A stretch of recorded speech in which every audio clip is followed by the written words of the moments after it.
Karena dia mengukur kebenaran lewat kemuliaan, penghormatan yang dia dapat, dan kelimpahan rizki yang dia peroleh.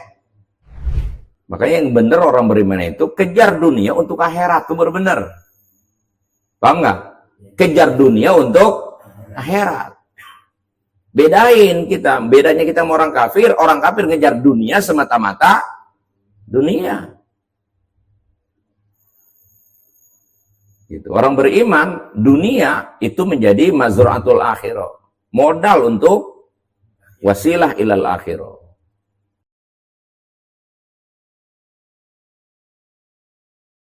Di ayat lain, lilladzina ahsanul husna wa ziyadah. Untuk orang-orang yang telah berbuat baik akan mendapatkan balasan yang baik wa ziyadah, dan tambahan.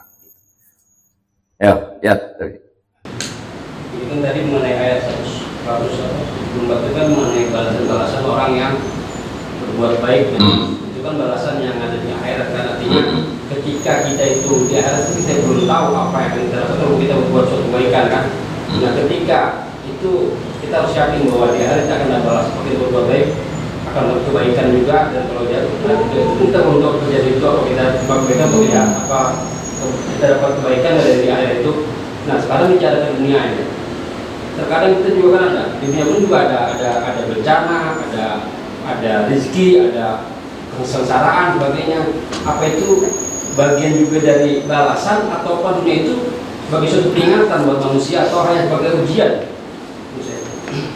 Kalau kebaikan yang kita lakukan di dunia ini, lalu Allah berikan kita balasan berupa kebaikan, itu ya semacam bonus. Tapi kesempurnaan balasan bukan di sini, di sana. Ya kita kudu yakin, karena Al-Quran informasinya begitu. Jangan ragu, kalau ragu mah ya ngapain juga kita. Namanya beriman dengan hari akhir itu kan include di dalamnya terkait dengan hisab, terkait dengan mizan, balasan. Lalu nanti manusia dibelah menjadi dua, wamtazul yawma ayyuhal mujrimun, yang baik ke kanan, lalu yang kagak baik itu tadinya keluarga juga misah itu dengan sendirinya tuh, jiblak aja udah gitu. Kudu yakin itu mah gitu. Kalau nggak yakin ya ngerusak iman kita. Makanya iman itu kan yang saya ulang-ulang, makna iman yang paling penting itu paling dua yang paling utama, yaitu iman kepada Allah dan iman kepada hari akhir. Maknanya iman kepada hari akhir, kita percaya ada kehidupan sesudah mati, dan kehidupan sesudah mati itu sangat tergantung dengan apa yang kita lakukan hari ini. Maka hati-hatilah dalam hidup sekarang.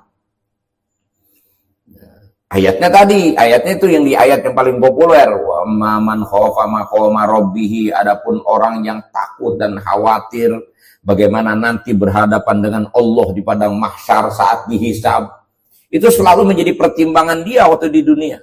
Mau ngapa-ngapa tuh bayangan bagaimana ntar bertanggung jawab. Kayak karyawan ntar bagaimana depan bos gitu kira-kira. Orang kalau punya rasa takut begitu kan kerjaannya pasti bagus, teliti pasti. Karena takut nanti saat diperiksa disalahkan. Nah, iman dengan hari akhir itu kan begitu maksudnya. Kita harus percaya itu. Dan Allah bilang fayuwaffihim ujurahum. Allah akan sempurnakan balasan. Maksudnya sempurnakan, kalaupun di dunia kebaikan kita udah dibalas, itu tidak mengurangi balasan di akhirat. Enggak ngurangi. Jangan kita dikasih di sini, lalu nanti sono karena udah dikasih di sini, jadi di sono di korting gitu. Enggak, Allah mah enggak begitu, enggak kayak kita, enggak. Gitu. Enggak perhitungan Allah mah. Maka gua yazun ditambahin lagi, bukan dikurangin. Ditambahin gitu. Makanya kan banyak amal-amal itu yang bisa membuat kita mendapatkan ganjaran di dunia.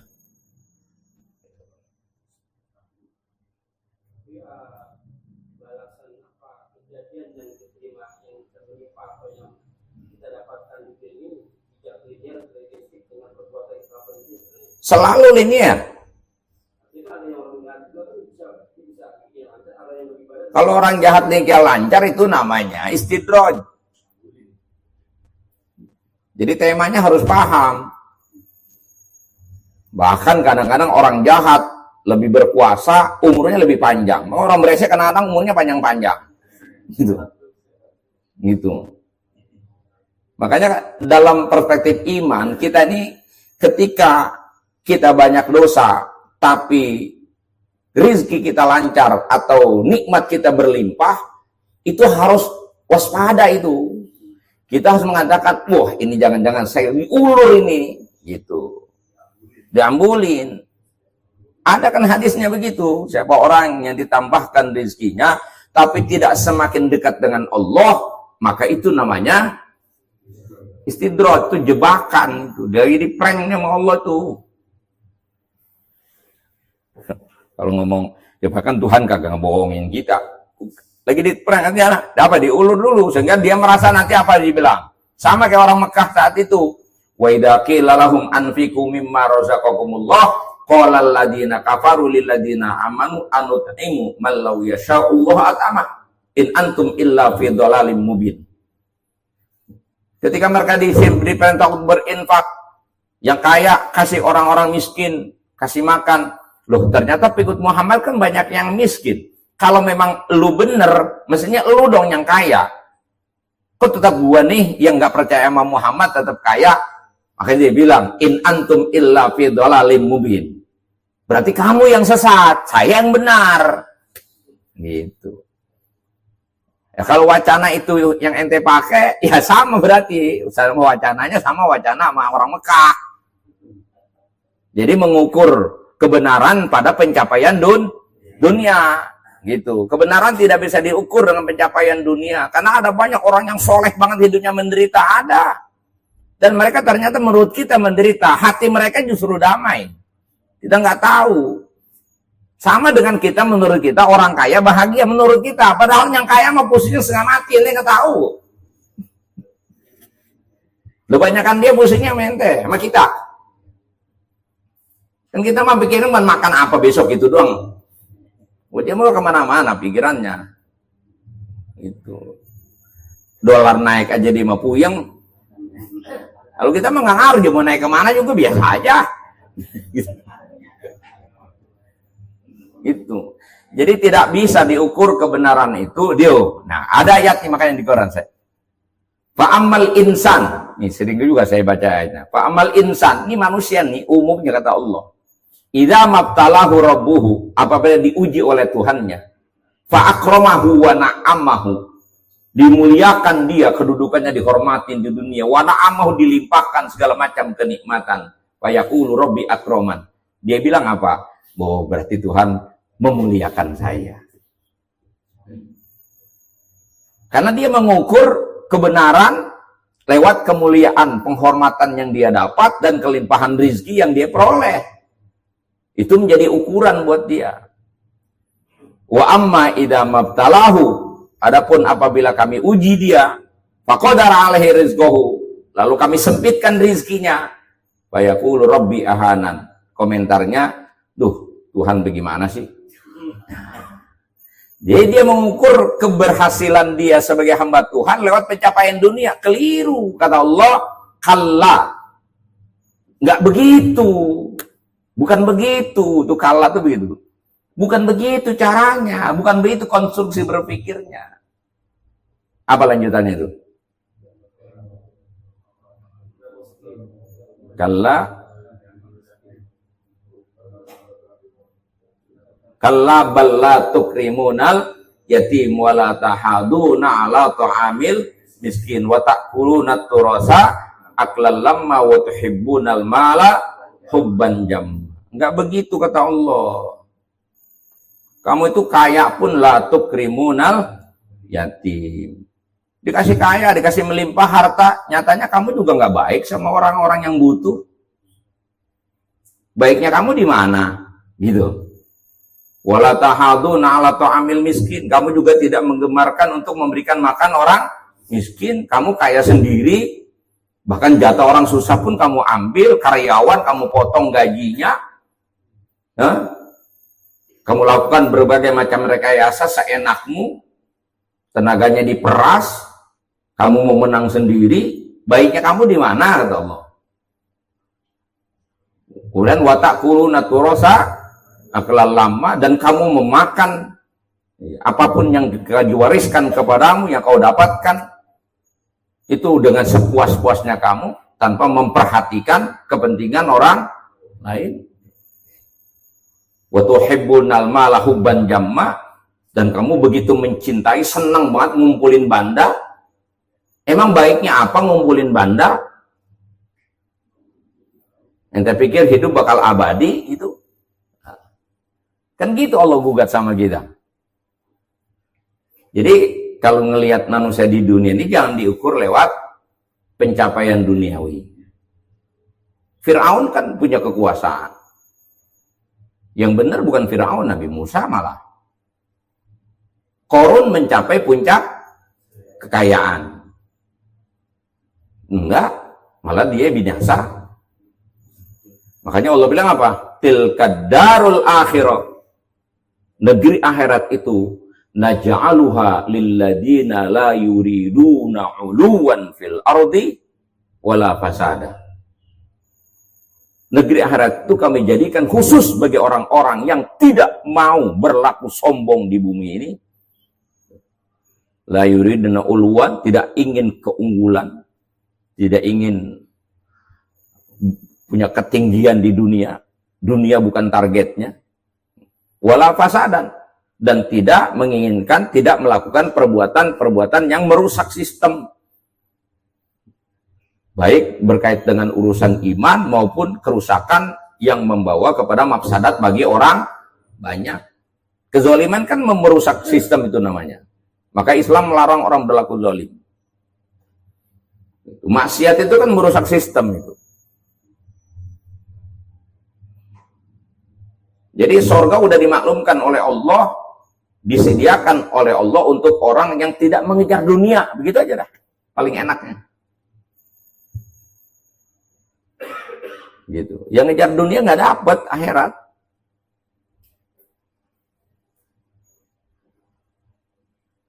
Makanya yang benar orang beriman itu kejar dunia untuk akhirat, itu baru benar. Paham nggak? Kejar dunia untuk akhirat. Bedain kita, bedanya kita sama orang kafir ngejar dunia semata-mata dunia. Gitu. Orang beriman, dunia itu menjadi mazra'atul akhirah, modal untuk wasilah ilal akhirah. Maka nggak disalahkan kalau orang Islam tuh rajin usaha, nggak disalahin. Yang penting agamanya tidak hilang, tidak luput, tidak abai dengan agama. Gitu. Jangan ditinggal. Jadi dunia benar-benar untuk akhirat. Yang celaka adalah ketika orang mengejar dunia luput akhirat. Dan yang lebih celaka lagi, dunia kagak dapat, akhirat kagak dapat. Gitu. Siapa itu? Orang susah yang ambisi sama dunia. Di dunia udah susah, hatinya rakus sama dunia. Nggak dapat dua-duanya kan? Gitu. Maka ada dua mazhab dalam Islam itu, dalam kaitan kita kepentingan dunia dan akhirat. Mana yang diutamakan? Tetap akhirat. Polanya ada dua. Polanya Abdurrahman bin Auf.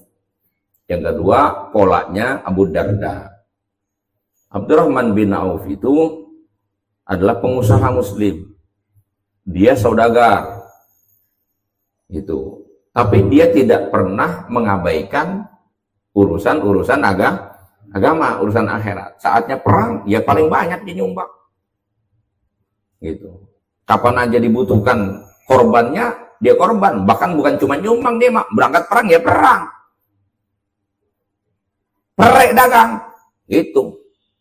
Model begini mah punya dagangan gede, jangankan diajak perang, kerja bakti aja, kagak mau. Gitu. Abdurrahman ya perang, saatnya sholat ya sholat.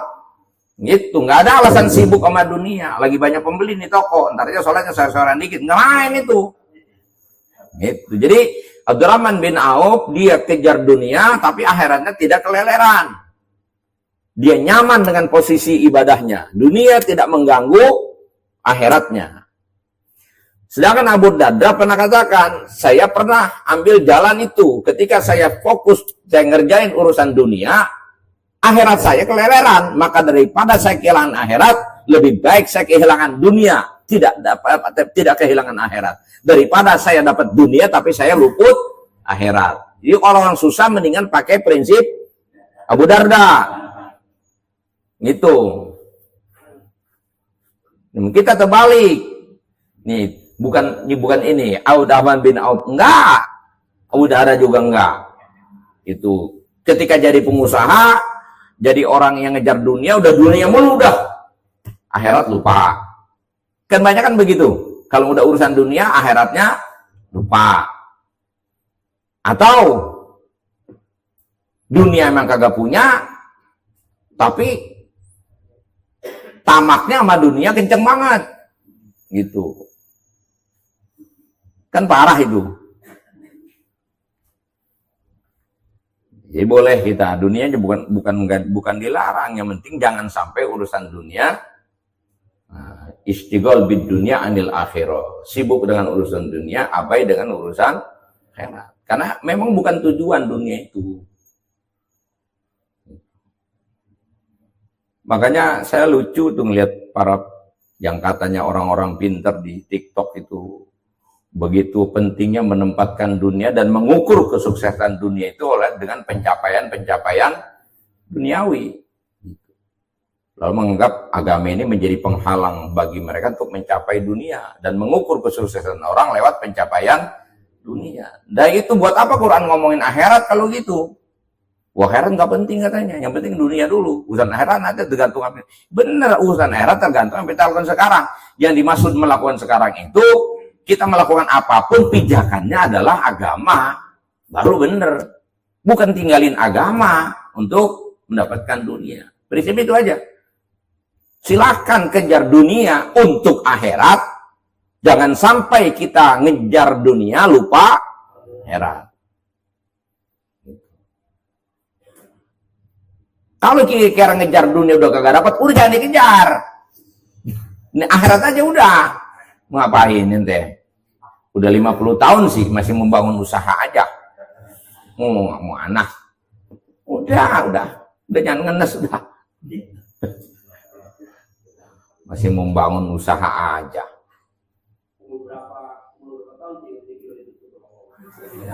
Dari tutup rezeki mah. Nih. 7 tahun sampai berapa? 7 tambah 7 berapa? 14 tambah 7 berapa? 21 tambah 7 28 tambah 7 35 sampai 42 tambah 7 49 berarti 56 tambah 7 63 gitu kan. Ini siklus 7 tahunan nih. Ini usia sekolah dasar, ini usia sekolah lanjutan nih. Ini mulai mencari jati diri nih. 21 kemarin nih usaha membangun nasib kita nih di sini. Kan masing-masing kecenderungannya kemana-mana nih. Ada kecenderungannya dagang, ada kecenderungannya jadi petani gitu kan. Nah, membangunnya di sini nih, di usia ini. Dari 28 ke 35 ini penegasan ini. Nih udah mulai tanda-tanda di sini nih. Udah mulai nih, saya lebih cocok di pertanian, saya lebih cocok di perdagangan gitu. Gitu udah. Nah, 35 ini udah kelihatan nih. 35 udah kelihatan nih aba-abanya nih. Nah, 35 sampai 42, ini nih. Ente nih. Mau kaya di sini, mau miskin di sini ente nih. Udah kelihatan tuh di situ udah. Nah, ini sampai kemarin ini udah menikmati saja nih. Alurnya udah tinggal naik. Kalau yang dunia dapat ya naik. Yang ya termasuk ustadz pun kalau mau naik di sini begitu. Gitu. Pokoknya semuanya di sini kelihatan di sini dan nih. Nih, nah sampai di sini 49 ke 56 nih. Ini menikmati masa sudah. Pencarian itu tinggal dinikmati di sini nih. Nah, di sini nih 56 ini mau mati pantas, mau hidup terus juga pantas. Itu. Gitu kira-kira. Ya. 56 kan udah bonus nih. Udah, kan 63 sama 7 70 masih hidup aja. Udah lah, mau. Nah, kalau udah nyampe di sini mau udah jangan penasaran udah. Ini saya udah nyampe di sini sekarang nih udah. Udah. Bukan ibadah aja, bukan. Dari sini gua harus ibadah mah udah harus dari umur ini udah harus ibadah. Karena umur akil balik kita udah di sini nih. Artinya udah dunia mah tinggal dinikmati apa adanya, udah jangan kebangetan masih nyari aja gitu.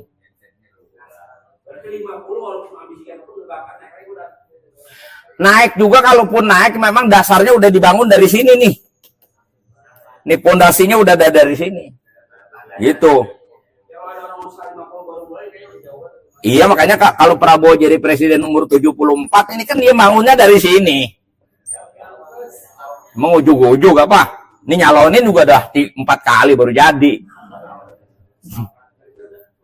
Ini ada di sini nih yang umurnya udah 50 udah nggak ada yang bakat jadi camat aja enggak ini mah. Udah ente mau pakai doa apa juga udah ya, jangan dah, kecuali negara bubar gitu. Nah, negara bubar kemudian bikin negara baru, ente punya peluang jadi presiden juga. Kalau enggak mah enggak, berat udah urusan. Gitu. Perhatiin aja, coba cek orang-orang yang ada di sekitar kita aja lah, nggak usah jauh-jauh ngitungnya. Saya udah, hah?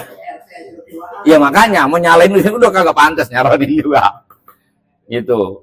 Jadi kenali diri kita, dan Allah sudah ingatkan jauh-jauh hari di umur ini nih, dari sini sebenarnya nih. Hatta idza balagha arba'ina sanatan, ketika manusia sudah mencapai umur 40 tahun, proyeksinya tuh cuma 5 di situ. Coba buka ayatnya dah biar jelas Dan saya cariin dulu, lupa. Ada 2 ayat tapi yang satu yang lebih.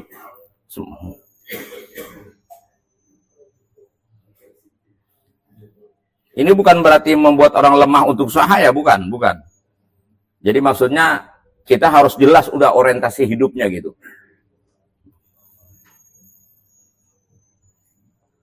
Pakem hidupnya kudu pas gitu.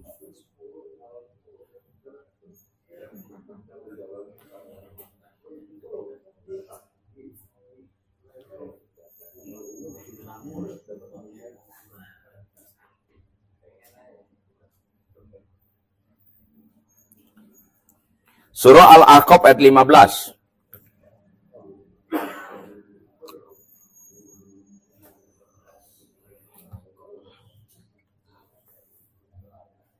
Al-Ahqaf 15.